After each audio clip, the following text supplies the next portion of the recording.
Thanks, Sam.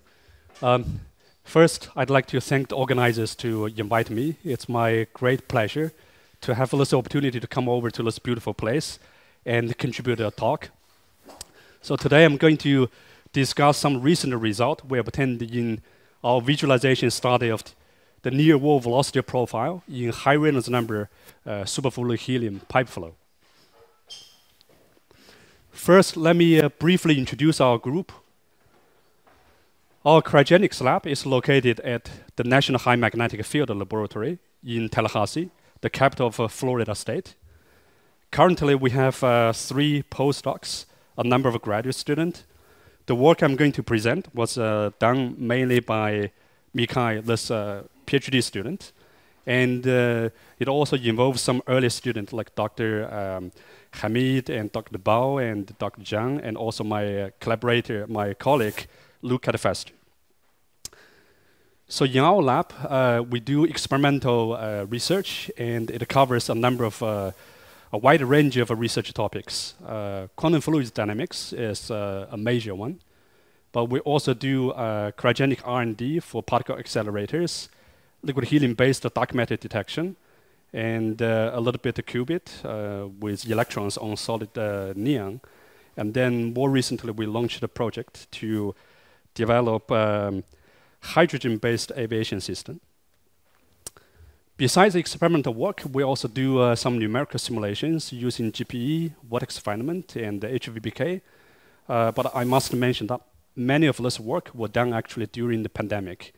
And the reason for that is just because the MagLab was shut down during the pandemic for quite a long time. We couldn't do any experimental work, so we have to switch to some numerical work. Anyway, here's the outline of my talk. In the first part, I will discuss why we wanted to use liquid helium for sort of classical, quasi-classical turbulence research, especially for high Reynolds number research. This is essentially something similar to what Bernard discussed. And then I introduce some fundamentals of superfluid helium, the 2 types of flow in superfluid helium. After that, I will discuss how we can do quantitative flow visualization measurement in superfluid helium. For completeness, I will introduce both techniques, particle tracking and molecular tagging. But in this particular work, we adopt molecular tagging. We use molecular tagging for velocity measurement. So in the third part, I discuss our recent work on studying the law of war in superfluid helium. I introduce the concept of law of war and discuss our experimental procedures, and then I will show you some data. All right, let's start with the introduction part. So we know that many flows in nature, like airplane flowing through air, generate turbulent flow, and that turbulent flow normally corresponds to a very high Reynolds number.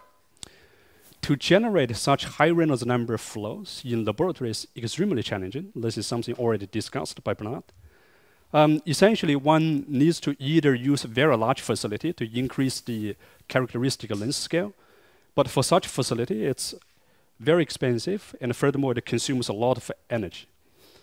Another way to do it is to decrease the kinematic viscosity of the fluid. For instance, at Princeton, the Princeton superpipe experiment, they used compressed air at 200 bar to increase the density of the air and then decrease the kinematic viscosity of the air. They can actually achieve Reynolds number as high as 10 to the 7th. But again, this is a very unique facility. It's expensive. And furthermore, due to the high pressure, they cannot cut any windows. They cannot do flow visualization. I talked with Lex, but they hope to do flow visualization, but it's very, very challenging for them. All these issues can more or less be fixed if you use liquid helium. This is a phase diagram of helium-4. So here you can see there are 2 liquid phases. One is the normal liquid phase, we call it helium-1. The other is the superfluid phase, we call it helium-2. Both helium-1 and helium-2 have extremely small kinematic viscosity, about 3 orders of magnitude smaller than that for ambient air. So you can imagine that with such a small kinematic viscosity, you can probably generate very high Reynolds number flows even in facilities on table, say like this facility, this is a pipe flow facility. It has a pipe inside with an inner diameter of only 2 centimeters, but we can generate Reynolds number as high as 10 to the 7th. So this is already comparable to the super pipe. All right, what's more interesting is the fluid dynamics in the superfluid phase. So if we cool liquid helium to below about 2.2 K at ambient pressure, then the liquid helium enters the so-called superfluid phase. We call it helium-2. In this phase, phenomenologically, the fluid can be regarded as a mixture of two components. One is the superfluid component, which corresponds to the condensate. The other is the normal fluid component, which is essentially a collection of thermal excitations, quasi-particles. The total density of the fluid, which is the summation of the density of the two components, remains nearly constant, but the fraction of each component strongly depends on temperature. Close to the phase transition point, 2.2 K, you have nearly 100% normal fluid. But if you lower the temperature to below, say, 1 K, essentially the superfluid will become nearly 100%. The superfluid is very special. It has no viscosity, no entropy. The normal fluid is more classical. It has viscosity and entropy, but they can have independent velocity field. A very unique feature of the superfluid component is that circulation in this fluid must be quantized. This has been mentioned again and again in earlier talks. And the reason for that is because the superfluid can be described by a macroscopic wave function, and the velocity in this fluid component is directly related to the gradient of this phase part of this wave function. As a consequence, if you calculate the circulation, which is essentially the integral of the superfluid velocity along a closed contour, you can easily derive that the circulation equals to an integer multiplied by a constant. This integer is called a winding number, and in liquid helium, typically the winding number is 1 because vortices with higher winding number is not stable as far as the energy is concerned. Now, close to the vortex core, the superfluid velocity goes as 1 over the distance from the rotational axis. So if you approach the rotational axis, this velocity, superfluid velocity, actually diverges. To fix this divergency, actually the superfluid density will spontaneously drop down to 0 near a very narrow core region. In superfluid helium, this core size is on the order of 1 angstrom. It's very, very thin. So essentially in superfluid helium, we will have this nearly line-shaped or very thin tube. The superfluid will rotate around it. And we call this tube as a vortex tube or vortex line.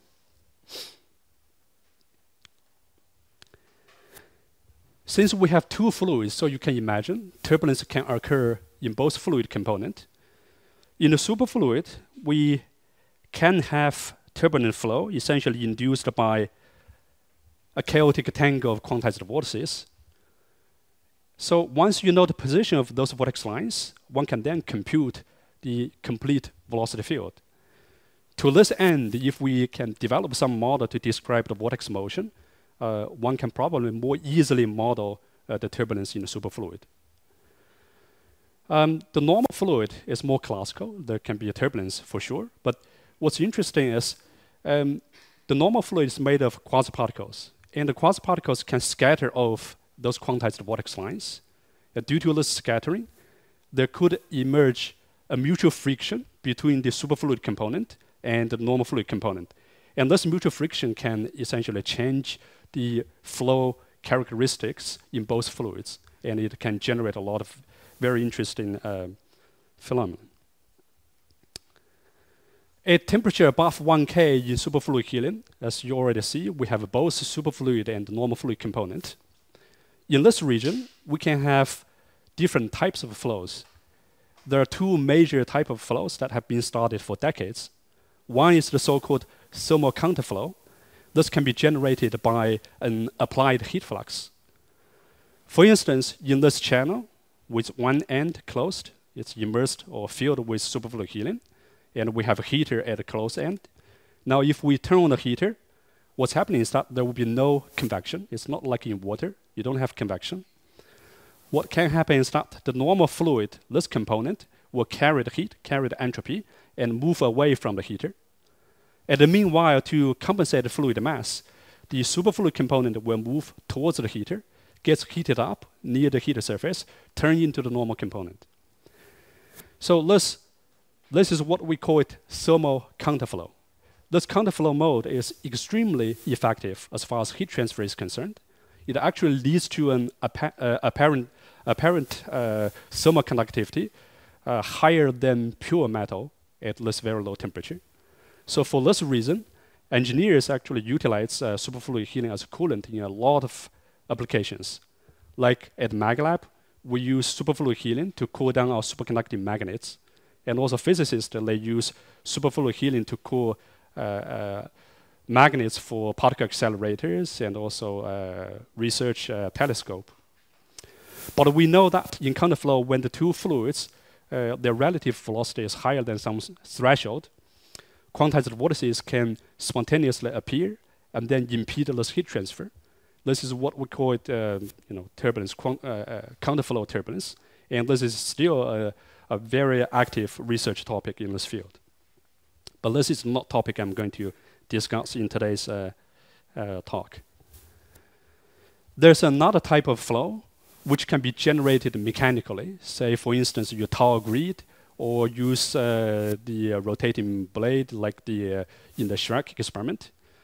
In that case, there are numerous experimental evidence and also numerical simulation suggest that the two fluids may become strongly coupled at length scales greater than the intervortex line spacing.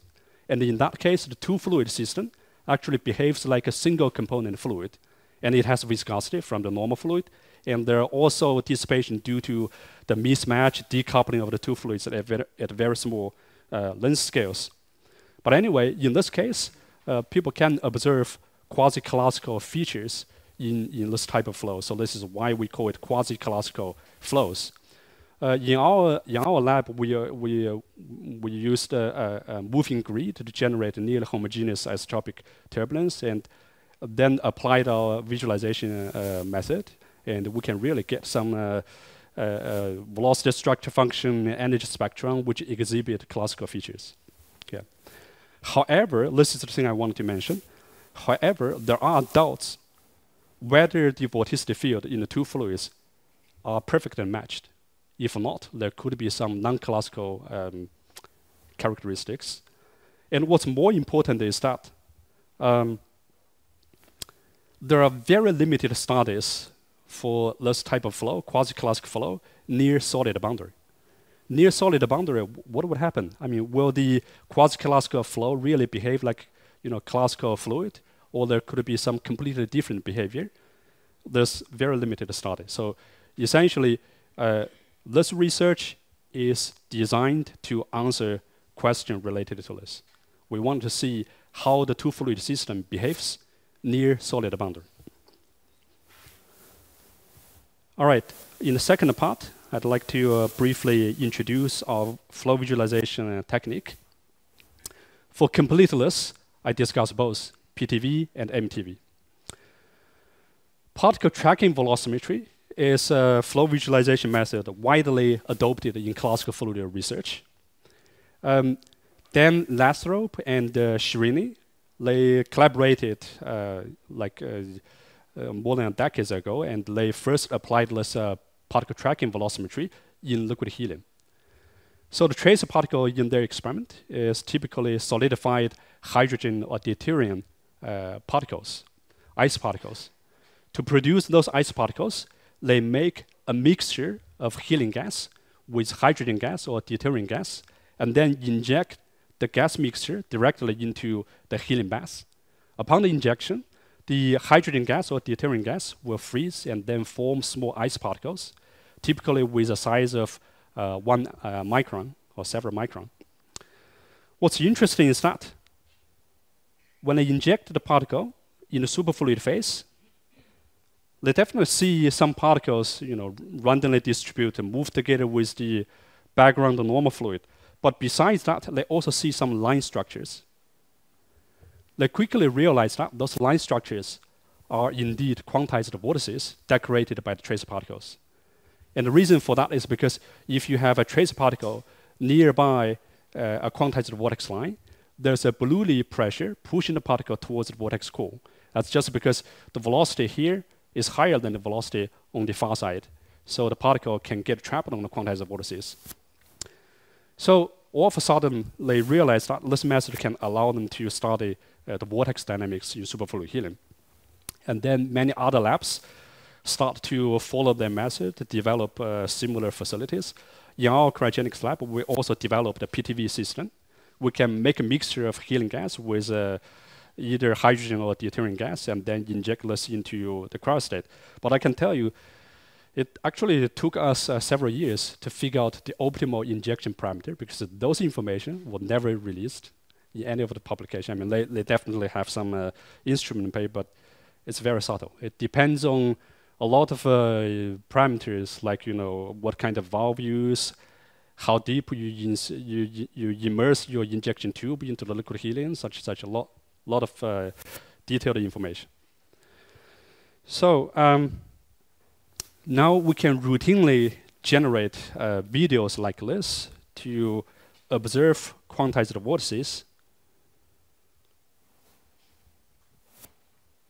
This is one typical video in the superfluid phase.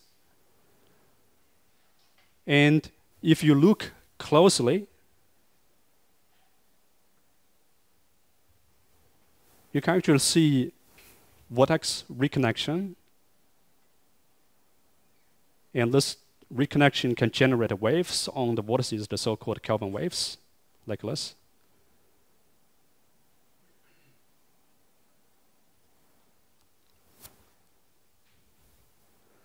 So what I wanted to emphasize here is, this has already been done by the Maryland group, so what's new? They did it a long time ago, and their frame rate is only 50 hertz. Now we can reach 1 kilohertz. We can follow the reconnection scaling for much longer time with much larger data set, and we can resolve much smaller length scale and time scale. So we applied this, yes? So how much slower is the movie with respect to reality? Pardon? How much slower is the movie? How much is what? It is slowed down, this is not real time for sure. Oh, I don't know. I need to ask my student. Yeah. They should put some information there. I have the later movie where my student put the information there, but this one does not contain it. I don't know. I need to ask my student. Yeah. So we applied this to study thermal counterflow. And for those of you who are not very familiar with counterflow, you probably would wonder, is it really true? You have the two fluids move in opposite direction. So in this type of experiment, we have a flow channel. We put a heater at the bottom. We can turn on the heater, inject the particle, and see how the particle moves around. So you can see that the heat flux goes up. You can see that some particles do move together with the viscous normal fluid, moving upward. But besides those particles, you can also see some particles, they undergo zigzag motion, and on average, they can move downward. So in this case, there's no tangles, there's no turbulence. Well, there must be turbulence. There must be turbulence because for those particles undergo zigzag motion, they're actually particles trapped on quantized vortices.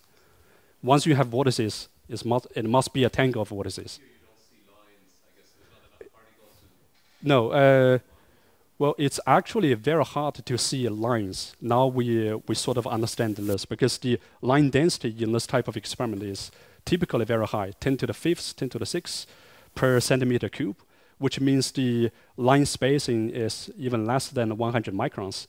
But if you check the separation distance between adjacent particles, typically we have to make the particle density relatively small so we can track each particles. And that separation distance is larger than line spacing. Yeah, so it's not easy. But yes, exactly. But we just have a lot of topics to work on, so I haven't get to that yet. So this is oh, you deal well occasionally, but you don't see a tangle. That's the thing. Yeah. So one can analyze the trajectory of the particles, and you can clearly see two distinct groups, and you can even measure the velocity PDF in the flow direction, and you can clearly see those two groups of particles. They have separate PDF peaks.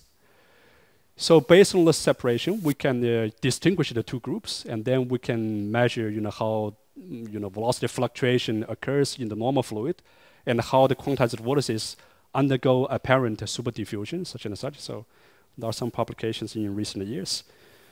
More recently, we managed to observe quantized vortex streams propagating in superfluid helium. For instance, this one, and this one.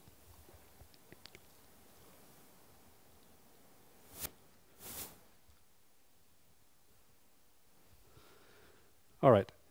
We think many of the vortex streams are actually produced by a vortex reconnection, because we captured some events like that, like vortex reconnection here, and then lead to the emission of a vortex stream. Yes? Did you compare the velocity of the ring? Yeah, I will show that. Yeah, I will show that. So we got a lot of such video. Well, not a lot of. We have we collected slightly above 30 events, 30 vortex stream events. So then to get quantitative information, then we select the best events from the collection. Event like this. So here you see a vortex ring propagating through nearly static liquid helium, and it's decorated by discrete particles. We even developed a method to identify those particles and also measure their size, so we know how large the particle effect is. For this particular vortex ring, we can measure its radius. Eventually, it reconnects with another long vortex line. So here, we can measure its radius as a function of time, and then we can compare this with numerical simulations based on various models, different models about the mutual friction. Because the reason why this ring shrinks is just because the mutual friction dissipation. And this comparison allows us to conclude that one recent model, which is based on some self-consistent treatment of the mutual friction, can render the best agreement with experimental observation. And this model was developed by Carlo and colleagues, and Luca, I think Giorgio, Andrew, and many people in this room actually. Yeah. So this is very nice, and more details can be found in this paper. Oops. Now let me introduce the other visualization technique. We call it molecular tagging. So for this technique, we use helium-2 axial molecules as the traces. Everyone knows that for two ground state helium atoms, they will not bind together, form a molecule. But if you excite one atom to the excited state, then its interaction potential with a ground state atom will change. There will be a potential minimum. So this excited atom and the ground state atom turns to stay together and form a metastable molecule. So this is what we call it axial molecules. They are in excited state. The axial molecules can be easily produced in liquid helium. You don't need to introduce foreign particles. You just need to find a way to ionize helium or excite helium, and then this molecule will spontaneously form. How do they what? Yeah. So if we create the molecules in spin singlet state, they quickly decay by emitting a photon. The lifetime is very short, 1 nanosecond. They are useless. But for those molecules in the triplet state, their decay requires a spin flip, which is forbidden. So they have a very long lifetime, about 13 seconds. It has been measured. So those triplet molecules can be used as trace particles. And the advantage of using the molecular tracer is that they're very small. They form tiny bubbles in liquid helium with a radius of about 6 angstroms. So you can imagine, you can easily calculate how large the binding energy of the molecule on quantized vortices could be. It turns out that above 1K, they don't stick to the quantized vortices. The normal fluid can easily drag the molecules over the quantized vortices. And the molecules are completely entrained by the viscous normal fluid. So above 1K, they are ideal traces of the normal fluid. And then several years ago, we did a collaborative experiment at Manchester using Andrei Golov's fridge, the rotation fridge. And we showed that below about 0.5K, when there's no normal fluid component, the molecules can indeed bind to quantized vortices. So this may allow visualization of vortices at very low temperature. Actually, Andrei is doing that, but the preliminary result is quite negative somehow. All right, now how do we image the molecules? Actually, there's a laser-induced fluorescence technique developed by Dan McKinsey's group at Yale, where I worked there as a postdoc. So essentially, one can use a laser at 905 nanometer, excite the molecule from the triplet ground state to the D state. From there, the molecule will spontaneously decay to an intermediate B state by emitting a visible red photon at 640 nanometer. And then they quench back to this ground state. So one can drive the cycling transition many times to get many photons out of each individual molecule. So we have applied this technique, tested it, and we can indeed see the molecules. But we cannot track individual molecules because the signal is still too weak. So after I joined MagLab and Florida State, we developed this molecular tagging velocimetry technique. So what we do is we use a focused femtosecond laser, pass it through liquid helium. In the focal region, the laser field is strong enough to ionize or excite a tiny fraction of the helium atoms. As a consequence, we can create a line of molecules along the laser beam. And we can easily control the beam size to tune the length and thickness of this tracer line. Now, if we allow this tracer line to move together with the normal fluid, we can then measure the velocity based on the displacement of each tracer line segment. So this is essentially a new visualization technique we developed. Now, the last part, law of war in superfluid helium. First, let me introduce the concept of law of war. So in classical pipe flow or boundary layer flow, it has been very well known that the velocity profile, the mean velocity profile near the wall can exhibit some sort of a universal profile. And this universal profile becomes obvious if you normalize the velocity by the so-called viscous velocity, and then normalize the distance from the wall by the so-called wall unit. Both this viscous velocity and the wall unit can be calculated if you know the mean velocity and the friction coefficient of your flow. So very close to the solid boundary, you have the so-called viscous sublayer. In that region, the velocity is proportional to the distance from the solid wall. But then a little bit away from this region, you then enter the so-called universal log law region. In this region, the normalized velocity exhibit a log law profile. And what's interesting is a lot of experiment and numerical simulation in classical fluids showed that those two constants, the so-called common constant and additive constant, they really remain constant. It's the common coefficient is about 0.4, and the additive constant is about 5.0. So this is a well-known velocity profile. It's called law of the wall by classical fluid research people. I'm not sure if this is exactly the case. Maybe there's still some open question there. But anyway, experiment from Princeton Superpipe and some other groups, they showed that Actually, the log law can be observed in this range of the dimensionless distance from the wall. So it's about 100 wall unit to something determined by the Reynolds number. This Reynolds number is based on the viscous velocity. So this means if you want to observe the log law profile, this scaling, you have to generate flow with fairly high Reynolds number. And they recommend that the Reynolds number should be, I mean, for the pipe Reynolds number, it should be as high as 10 to the 5th or 10 to the 6th, or even above. I also wanted to mention that some recent research suggests that this common coefficient may not be a constant. It may increase at a very high pressure gradient. But for typical experiment, when the pressure gradient is not very high, it really remains nearly constant, 0.5. So now the question is, what do we expect for quasi-classical flow, say superfluid helium pipe flow? What would be the near wall velocity profile? We know that the normal fluid is viscous, so it obeys this no-slip boundary condition, but superfluid does not.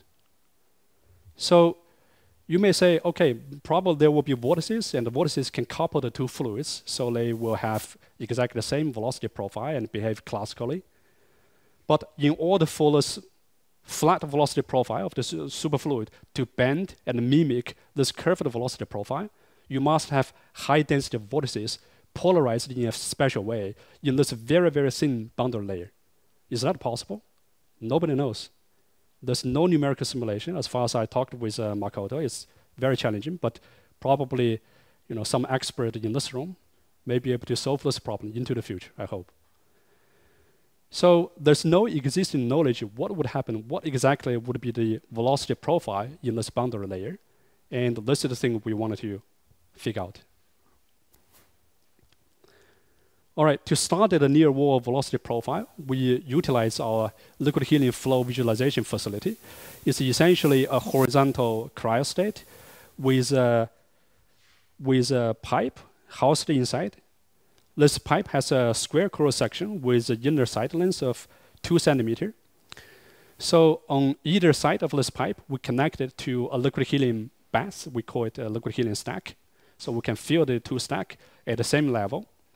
And then in the left stack, we have a bellows pump installed, and it can be driven by a linear motor. So we can push the bellows and then generate a flow through this pipe to the right stack. Currently, this linear motor has limited power, so we can only generate a flow up to 0.6 meters per second. That corresponds to a pipe Reynolds number slightly higher than 10 to the 6. But this is sufficient for the moment.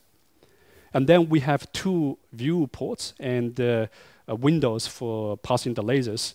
We use the second one because it's about 100 times the diameter away from the entrance. So it's far larger than the entrance length. And this pipe is made of polished stainless steel. The surface roughness is very, very small. So to send the laser beam, we built our optical system. We send the laser all the way to the top of the cryostat and then send it downward, passing it through the flow channel. And we made sure that this laser beam is perpendicular to the bottom surface of the wall by requiring that the reflected, very weak reflected laser beam overlaps with the incoming laser beam. So this way we can make sure the trace line created is really perpendicular to the bottom surface. We also designed this splitting optical setup so we can split our femtosecond laser and then put one beam on a translation stage so we can create 2 femtosecond laser passes and we can adjust the separation. You may ask, why do you want to do that? This way we can create 2 tracer lines and we can adjust the separation distance. So this is an actual picture of the 2 trace lines in the flow channel at 1.8K. So in principle, we can measure, if we allow the trace line to move together with the flow, we can measure how the trace line bends and measure the mean velocity profile. But not just that, we can also make velocity correlation measurement in this direction, transverse direction, and the perpendicular direction, and the longitudinal direction. So that is the goal of set up this optical system. But in this talk, we actually only create one single tracer line because all that we want is the mean velocity profile. Here I'd like to provide you some more details about the windows because it's important. We want to measure near wall velocity profile. So we designed this window, it's a Savile window. We designed this window such that it's supported inside this structure. The Indian seal is here. So we can design the support such that the top surface is essentially on the same plane as the bottom surface of the channel. We conducted a microscope measurement and we confirmed that the step between the bottom surface of the channel and this window along the edge is always less than 30 microns. Since we use focused femtosecond laser, if you don't do this careful enough, you can actually damage the window and then generate laser breakdown. We actually built a dozen windows, and in many of the windows, we cut a small hole at the center. So we allow the laser beam to pass through it. I know someone is laughing. You want to measure near wall velocity profile, but you cut a hole. Yeah, the hole size is very small. It's about 100 microns. That's comparable to the thickness of our tracer line. But again, we still worry about this hole. So we searched in literature, and we find that actually in classical fluid research, people already started effect due to small holes on solid surface. They find that if the hole diameter, say, is on the order of 100 wall unit, they can still observe very clear law of wall. They can still observe this local region. In our typical experiment, the wall unit definitely depends on the Reynolds number. It changes. But this hole size is typically in the range of 100 to 200 wall unit. So I think we're probably fine. All right, experimental procedure. So first, we want to generate very constant flow. We don't want the mean velocity to fluctuate inside the channel, right? So to do that, we control this bellow. We use a feedback electronic system to carefully control the flow speed of this moving speed of this bellow, this linear motor. And then based on the bellow geometry, we can calculate the volume flow rate and use that to compute the mean velocity inside the channel. And now we did a lot of calibration. We can confirm that the mean velocity, its uncertainty is less than 1%, actually on the order of 0.1%. Another thing we needed to do is, we do imaging, we do flow visualization. So we have images, and we need to calibrate the pixel size, right? So this is you can hardly see it. This is the image of the flow channel, bottom window, top window. This is a typical image of the tracer line. So based on these images, we can then fit the edge of the window and then calibrate pixel size. And once we have the pixel size, we know the actual length scale. We can calculate the velocity, such and such. But eventually, if we wanted to, study law of wall, do the fitting, we need to convert all length scale and velocity scale to dimensionless form. So we need to know this viscous velocity. For that purpose, we utilized the friction factor data reported by Russell Danaila group and also Steve Van Sciver's group. They did experiment in different facilities at different temperatures, but the data actually are quite robust. They overlap with each other. And what we did is we fit their data and find a formula. Definitely there's some scattering, but we take into account the scattering when we do error analysis. So this is how we can convert the actual dimension to dimensionless quantities. So okay, here is typical parameters: velocity, the Reynolds number, and Reynolds number based on the viscous velocity. And then this is the range of the distance that one would expect to see a local profile. We can calculate that and then convert that to real unit. It turns out that we would expect to see a log law at a distance about 1 to 200 microns to about 1 millimeter. This is suitable for our molecular tagging technique. All right, so now we do MTV, molecular tagging. So our femtosecond laser actually operates at 1 kilohertz. At time 0, we send in a femtosecond laser pulse. This pulse creates a tracer line. Now we allow the tracer line to move by some certain drift time. For instance, here let's leave it move by say 0.7 millisecond, so it deforms. And then we send in the imaging laser pulse to get a fluorescence image. But remember, the femtosecond laser actually operates at 1 kilohertz. So at 1 millisecond, there's another femtosecond pulse comes in. It creates a new tracer line. The original one fades out because the molecule decays and diffuse. So we have a new tracer line there. At 1.7 millisecond, both lines drift a bit, and we have the imaging laser coming again, so we get less exposure. So this repeats. So eventually you will see multiple tracer lines in the image. And to enhance the signal-to-noise ratio, we actually add up together over 600 exposures. So deformation on individual tracer line is completely averaged out. And we only see the deformation, the overall deformation of a tracer line. That tells us the mean velocity profile, essentially. Okay, so here are some typical images. This is a tracer line image when the drift time is set to be 0, so there's no drift. Here we have a flow. Reynolds number is 10 to the 6, and we allow the line to drift by 0.7 millisecond, so we can clearly see this type of deformation. And based on this deformation, we can calculate the streamwise velocity. These are some newest data my student obtained at a different temperature and different drift time. This is with a drift time of 0.5 millisecond. So now we increase the drift time to 0.7 millisecond, and then even higher, 0.9 millisecond. All right, to analyze the data, we cut the image into horizontal strips, and then we plot the light intensity along the strip.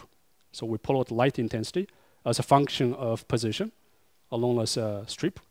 So you can see there are peaks which correspond to the segment of the tracer line. So based on this, the location of those peaks, we can calculate the displacement of the tracer line segment. From that, we can compute the mean velocity. Now let's plot the mean velocity. This is a typical velocity profile. For now, let's just do some very simple analysis. We normalize this velocity by the mean velocity. And then we normalize the distance, this is the distance, by the half diameter of the flow channel. So here I also included the velocity profile data from the superpipe experiment and the high-RAF experiment conducted by the Japanese group. Those data correspond to similar Reynolds numbers. Now, just based on this comparison, you can already see some difference between the mean velocity profile in superfluid helium and the mean velocity profile in classical fluids. Now, we normalize the velocity by the viscous velocity and normalize the distance by the wall unit because we can calculate those parameters. And then we can plot the dimensionless velocity as a function of dimensionless y in the log scale. Now we see a local region. We clearly see a local region. And we can do a fit to determine the common coefficient and additive coefficient. And the way we do the fitting is essentially based on a self-consistent fitting procedure introduced by the high-RAF group. So essentially what we do is we assume some value for this two constant, and then calculate this phi parameter, and then see whether there is a flat region. If yes, we fine-tune this parameter to make this flat region as wide as possible. And finally, we can converge the result, get a value for kappa and B. All right, okay. So here is a typical result. We measured this common coefficient. It turns out that the common coefficient is about 0.16, 0.15. There may be some dependence on Reynolds number, but we are not completely sure. However, we repeated this measurement many, many times. The results are consistent. They are obviously lower than the classical value. The classical value is about 0.4, and we are only at less than 1/2 of it. This measurement was done, I think, at 1.9 K. And those error bars already take into account all the system errors and the measurement errors. So this is what we see. Oh, this is just identical picture, but at slightly different Reynolds numbers. Yeah, one is 1 times 10 to the 6, so this is slightly higher. Yeah, into the future, we wanted to increase this Reynolds number to even higher values. The additive constant, the value is minus 23. You may be surprised, it's so different from the classical value, but this is nothing nothing strange, because you see the additive coefficient is nothing but the intercept of the data with the vertical axis. So when you have the data curve with a different slope compared to the classical result, you definitely expect to see very different additive coefficient. So this is nothing new. It's just a consequence of the different kappa coefficient. Yes? I look carefully at your picture. It looks like there is a second logo. It looks what? It is more compatible with the classical. This is the classical one. Yes. On the right, I see another. I mean, because you focus on this thing, but isn't there a normal logo? Oh, you mean here? That I never thought about, because you see there's a very weak yellow region. This is a region that classical pipe flow people they would expect to see the log law. So we never looked outside. But this is an interesting suggestion. We will check this. We never did any analyze of data outside this region. Yeah. So I guess the conclusion here is we did observe log law profile for the mean velocity in high Reynolds number superfluid helium pipe flow, but the common coefficient is less than 50% of the classical value. The question is why? We don't have any theoretical understanding of it. But if you think about it, this is probably reasonable. Why? Because when you have a smaller common coefficient, that means you have a larger velocity gradient, which means larger stress on the normal fluid puzzle. And the reason why you would expect to see a larger stress is because the superfluid actually pulls the normal fluid puzzle. So this is probably the right trend. However, why it goes to this value, we have no idea at the moment. Now I think everyone probably have some question about temperature effect, right? Yes? I wonder if you, with the below, you just precise a little your feet, right? So with the velocity, which is not very important, you can make the same measurement with normal helium and to see... Yeah, I comment on that. Yeah. I comment on that. So first thing is, naturally one would wonder, what's the temperature effect? If you do this measurement at different temperature, what would happen? Right after I arrived in the island, my students sent me the latest result at 1.65 K.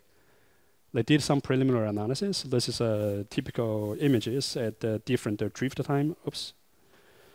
They find that the common coefficient is still about the 1.5. 0.15, sorry, 0.15.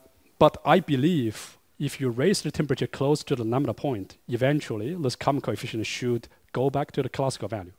So the next step is to do more systematic measurement at higher and higher temperature, see whether we can recover the classical value. And then ultimately, the best thing would be to make the measurement in helium-1. But actually, this is a bit challenging for us. The reason for this is because, you know, in helium-1, we have a relatively short pressure head. So there could be boiling because there's always, you know, some very weak but, you know, heat leak. So this is the thing we wanted to avoid at the moment. And then another future work that we wanted to do is not drive the bellow, but put a heater inside the bellow to generate counterflow. And then we can measure the velocity profile, near wall velocity profile in counterflow. This has never been done. And there's no idea what the profile would look like in counterflow, because in that case, you have mutual friction at all length scales. All right, this is the end of my talk. Thank you so much.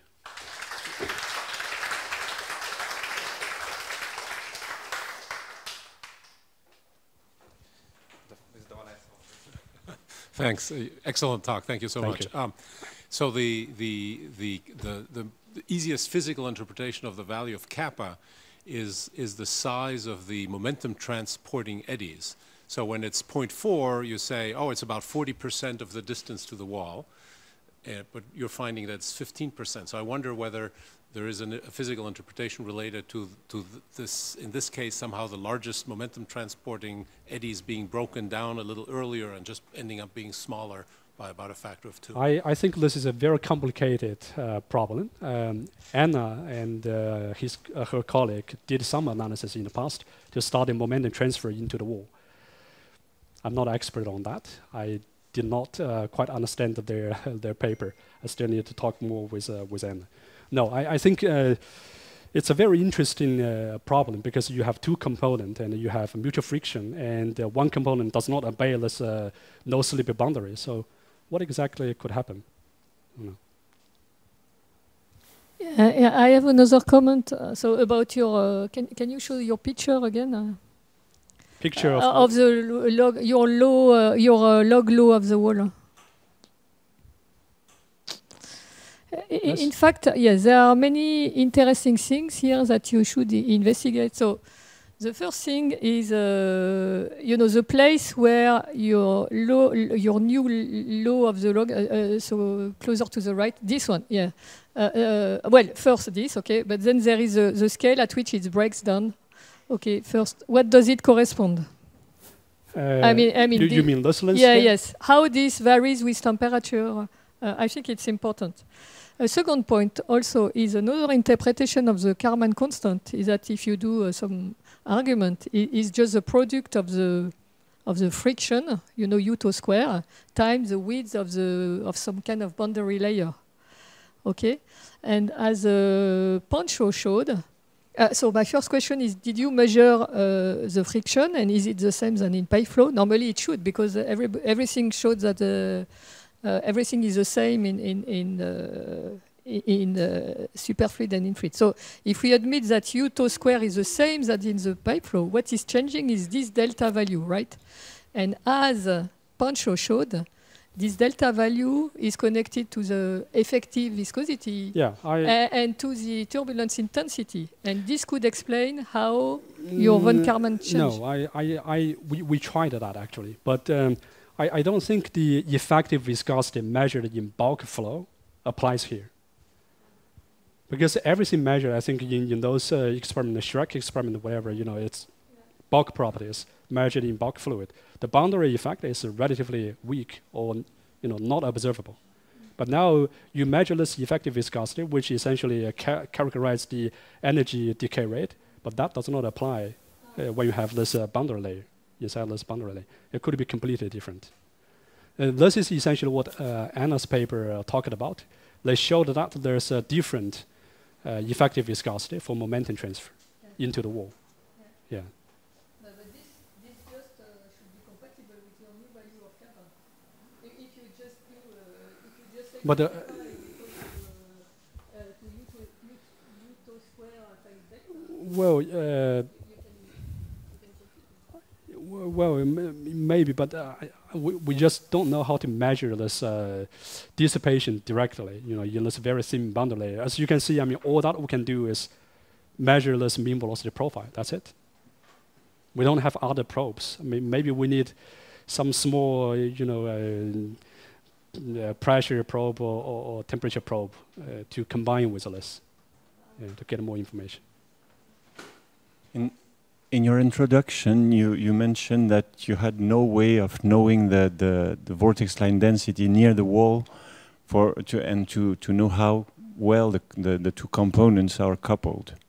So did you try to simply guess from the velocity difference and classical counterflow literature the vortex line that you would obtain with the expected velocity difference near the wall? Well, we thought about that, but there's an issue, which is you have a very strong gradient. You have a very strong gradient.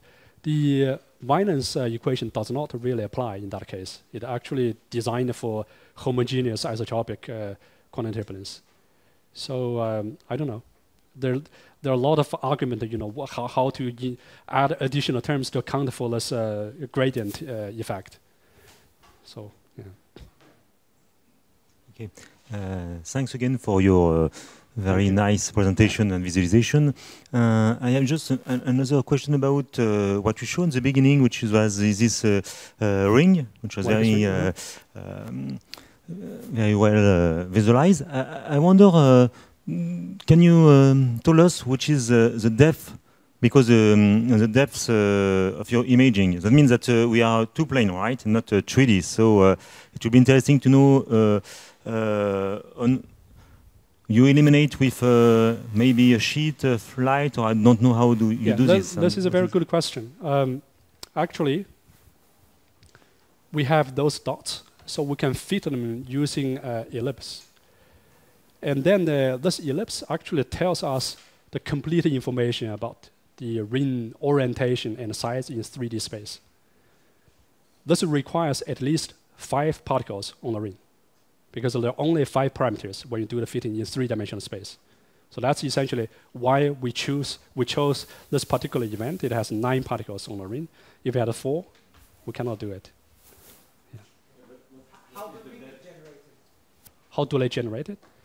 I just by chance vortices reconnect and emit vortex rings. I think that's the case. The environment is still? Yeah. Right. Yeah. In this experiment, we have a grid. We tau the grid, generate a lot of vortices, a tangle, and then we wait for 30 seconds. So the mean flow decays to 0, but there's still a lot of remnant vortices remain. That line density could be still as high as 10 to the 3 per centimeter square. So we start recording the video from that time moment. And then from time to time, we can see vortex rings. I think by now we have even more events. We just haven't analyzed more of them. Yeah.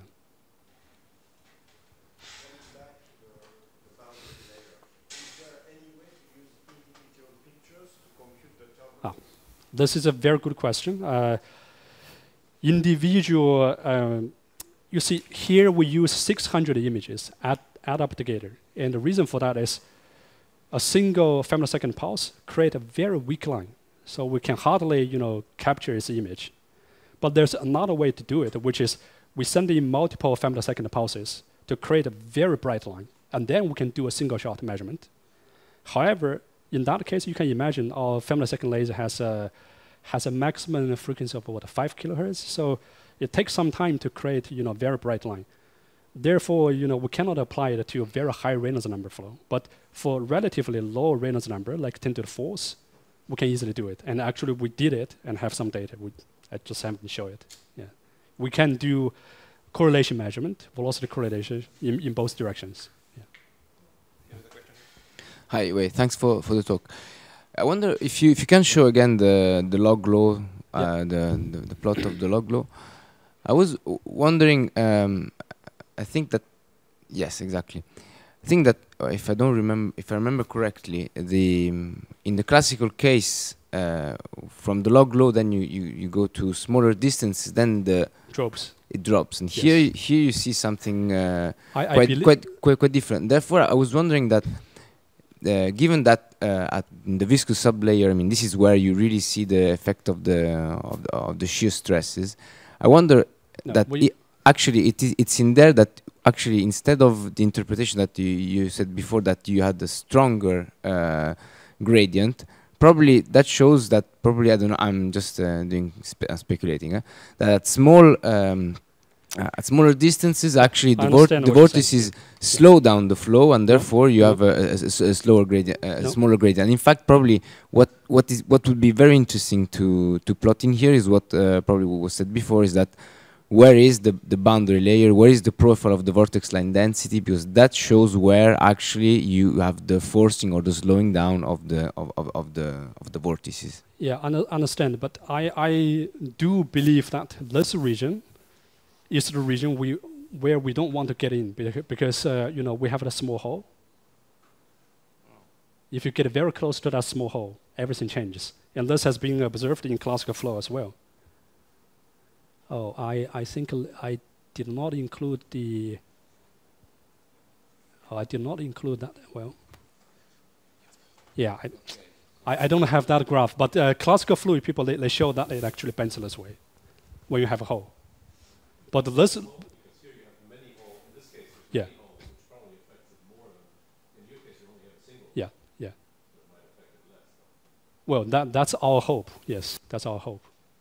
But again, I mean, we don't want to get very close to the small scale, comparable to the hole size. That's not a region we wanted to bother. Yeah. So thanks very much again for a very nice talk. A question that I had. I'm the chair of the session, I guess, again. No, just a quick question. So for the ring evolution, you talked about neutral friction theories and how they describe the ring evolution. Do you have effective ODEs for R as a function of time and Z as a function of time that can follow your ring? Yes, we have everything. We have everything. We have ring size as a function of radius, is a position as a function of time, everything. But the effective theory, I meant. Oh, effective theory.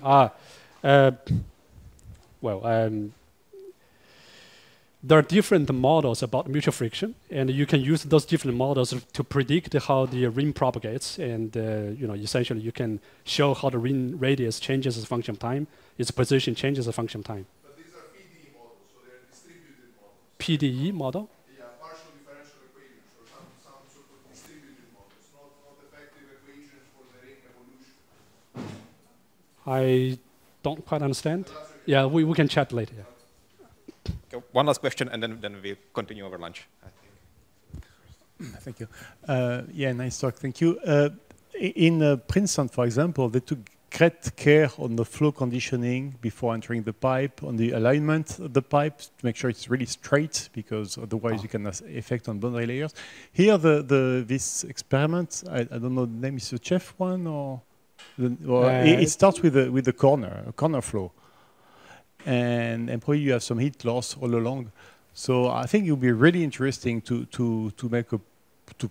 validate the boundary layer measurement in helium-1 to make sure it's really that's something we really wanted to do, but I needed to think about how to do it. There's the risk of a boiling. That's the thing. That's easy. Yeah. And a very quick one. I was thinking using nitrogen or some other fluid, which you know, we can give it a try. It was just connected with my previous question, and just maybe I have a suggestion to do this. Yeah. Can help you. What I do something when I have something like a saturated bath, you have here, you have the risk of boiling. Just I very suggest that just before you make your experiment, you just re-enter some vapor at the top, so you will pressurize, and normal helium has a very poor conductivity, so it will be subcooled, and you can do your experiment. Oh, you have to pump, and then you repressurize by the top, so you have a gradient. You are subcooled at the bottom, and you are just the interface, which is at saturation. But how long is the okay, relaxation time? We can do some experiment during, let's say, half an hour like this. Oh, half an hour? Yeah. Ah, okay. Depends on your heat losses, of course. Yeah, I mean, if the vapor thermalizes in a few seconds, then we are in trouble. Yeah. Okay, this is a very good suggestion. I will try. Okay, let's thank all the speakers again. Thank you.